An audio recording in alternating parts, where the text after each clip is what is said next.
Writer-director Ari Aster's 2018 debut feature film Hereditary is the horror movie equivalent of a haymaker punch to the gut. Hereditary tells the story of a family plagued by generational curses as well as a demon cult, but, believe it or not, that really freaky cult isn't the scariest part of the movie. Be warned, however, major spoilers ahead.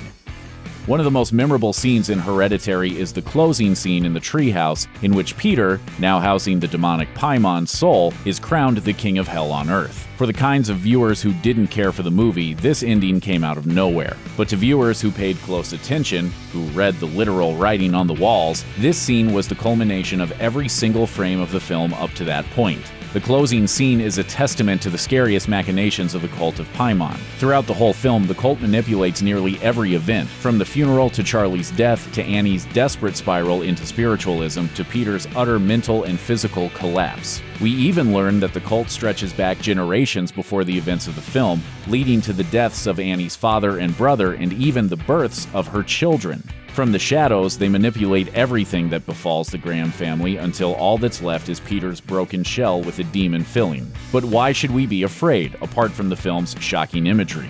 What's to fear? Demons aren't real, right? Wait, is Paimon real? Well, Paimon is as real as any demon is real, which depends on your personal worldview. But he's as real as any of those demons that were famously tamed by King Solomon. Paimon appears in the 16th century grimoire known as the Lesser Key of Solomon, arguably the most influential work of demonology of all time. According to the Lesser Key, Paimon is a king of hell who wears a crown and rides a camel, preceded by the sound of trumpets. If you invoke him, he can grant you knowledge of all arts and sciences and secret knowledge of the earth, wind, and waters. Furthermore, he can grant you good familiars and dignities and lordships, as well as revealing hidden treasures. Writer-director Ari Aster goes to some pains to be accurate in his depiction of Paimon, though he embellishes in a few places. For example, the idea that Paimon requires a male host seems to be an original idea, though Paimon is sometimes described as having a woman's face, so gender issues are not out of nowhere. But is Paimon himself out of nowhere in the movie? What are signs of his presence? One of the biggest clues to Paimon's presence is his symbol, which can be found lurking in many crucial scenes. Annie and her mother are both seen wearing necklaces with the seal of Paimon at the first funeral. Once Joan is revealed as a cult member, you can see Paimon's seal on her wall.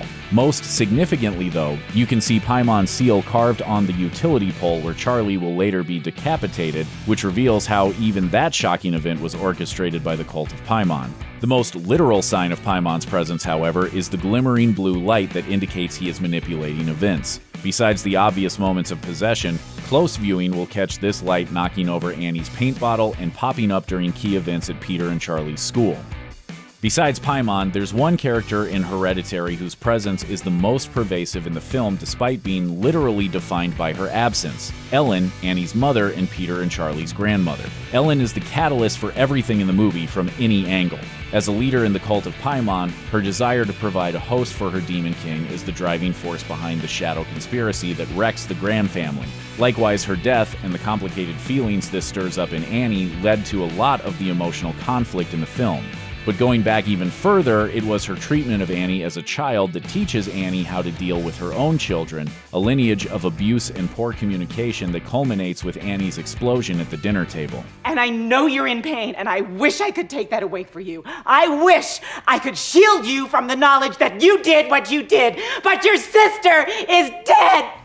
More than any demon or cultist, it's Ellen's toxic presence that leads to the ruin of 3 generations of the family. Her lifetime of machinations led to the film's most tragic events in a practical sense, but it's her emotional abuse of her family that creates the environment that makes the family's total dissolution possible. But what is it that makes a crappy grandma a scarier proposition than a king of hell? If a scene takes place in a classroom, you should pay attention to the lecture. That's because there's a good chance the teacher will say something thematically relevant. Peter sits in on 3 classes where the movie's theme is, in some cases, literally written on a chalkboard. The final classroom scene has only a snippet of discussion of Aeschylus's Oresteia, a trilogy of plays about the cycle of intergenerational violence, with the words "punishment brings wisdom" somewhat ominously written on the board. Meanwhile, a history class discusses the Great Depression, which is reflective of the, Great Depression Peter suffers after Charlie's accident. Sometimes things are just that straightforward. However, the first scene is the most telling. Peter's English teacher is discussing Sophocles' tragedy Trachiniae, while Peter texts his friend. The discussion centers on how the tragedy of the play is heightened by Heracles' futile attempts to escape his unconditional fate and how his attempt to control his destiny is an arrogance that is his fatal flaw. Unfortunately, this was an English class Peter and his mom probably should have paid attention to. It's tragic. As Peter's classmate would say, I think it's more tragic because if it's all just inevitable, then that means that the characters have no hope. one of the most striking elements of the movie is Annie's miniatures. As the film goes on, it becomes clear that these miniatures are representations of emotional and even traumatic moments in Annie's life that she uses to try to process her feelings toward these moments. Her mother's funeral, her mother's bizarre behavior in her final days, Charlie's death, and so on. In one of the movie's blackest, most absurdly comic moments, Annie defends her choice to make a miniature of Charlie's death scene to her husband, Stephen. It's not about him. Oh, no? No, it's a neutral view of the accident. Clearly creating an objective third-person view of these terrible moments is Annie's attempt at exerting some control over these things that made her feel powerless.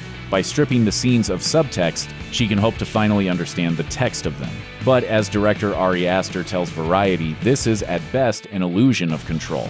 The constant framing of the Graham house in such a way that it often becomes impossible to distinguish real house from miniature house is no coincidence. The Grahams themselves are merely dolls living in a dollhouse, puppets whose strings are held by Ellen, by Paimon, by the cult, by fate itself. This, or at least Peter's classmates would assert, makes the fall of the House of Graham all the more tragic. Aster describes the story of Hereditary to Variety in a surprisingly succinct elevator pitch. It's a story about a long-lived possession ritual told from the perspective of the sacrificial lamb. From the very first frame of this movie, Peter is manipulated by others toward his fate, by his grandmother's manipulations, by his mother's emotional abuse, and even by a literal demon. He's led like an unwitting lamb to slaughter until he is physically and emotionally broken down enough to be receptive to Paimon's possession.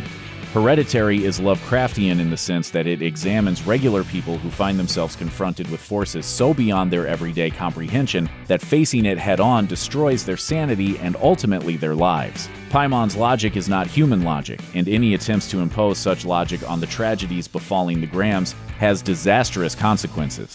And while Peter is Paimon's main focus, no one suffers the consequences of trying to control fate more than Annie. The obvious question to ask over the course of the movie is, has Annie lost her mind? Her psychiatrist husband seems to think so, as we even see him drafting an email to a colleague about Annie's possible breakdown. Mental illness, we hear, runs in her family. Her mother suffered dissociative identity disorder, her father starved himself to death, and her brother committed suicide in an apparent schizophrenic episode.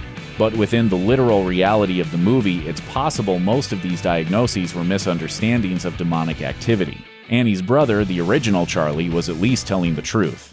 His mother really was trying to put someone inside him. My older brother had schizophrenia, and when he was 16, he hanged himself in my mother's bedroom, and of course his suicide note blamed her, accusing her of putting people inside him. Annie isn't suffering a breakdown, she's reacting to literal reality around her. In fact, the least rational thing she tries to do is impose logic on an illogical world. Her attempts to impose order and save her family only make things worse. She tries to contact Charlie to soothe that pain and summons Paimon's loose spirit into their home. The worst example of this, however, comes when Annie tries to have a grand redemptive moment by sacrificing herself for her family by throwing the notebook into the fire, expecting it to consume her. Of course, her husband is burned to death instead. And why wouldn't he be? Why should Annie catch fire this time just because she did before? Paimon's logic is not human logic.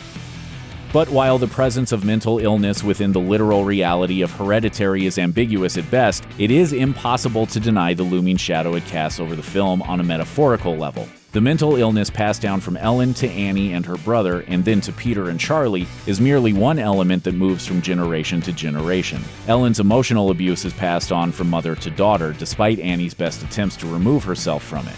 The keeping of secrets and issues with communicating also cross generational lines. Ultimately, Peter bears the brunt of all this pain in the way that mental illness, abuse, and intergenerational trauma ate his family from the inside. Aster sums it up when he told Vox that the movie is ultimately about how trauma can utterly transform a person and not necessarily for the better. You can choose your friends, but you can't choose your family, or so the saying goes. You might not believe in fate, and you might not believe in demon cults manipulating your life. You might fully believe in the pure existence of free will and that we as humans choose our own destinies. But there are some forces that determine facts about us completely outside our capacity to choose. Our DNA and the traits we derive from it, the traumas we inherit from our families, the scars they put in us. Even if you fully abandon your family, cutting them off entirely, you still carry them with you, both in your genes and in your neuroses. More than the idea of being responsible for the death of a loved one, more than the fear of ghosts lurking in the corner, more than multiple decapitations, the scary thing about Hereditary is that there are things in our lives that we absolutely cannot control. Our loved ones will change. Our loved ones will die. We are destined, in one way or another, to become our parents. It is impossible for any of us to ever truly know someone. And all these things are terrifying. Check out one of our newest videos right here, plus even more grunge videos about movies and Demon Kings are coming soon. Subscribe to our YouTube channel and hit the bell so you don't miss a single one.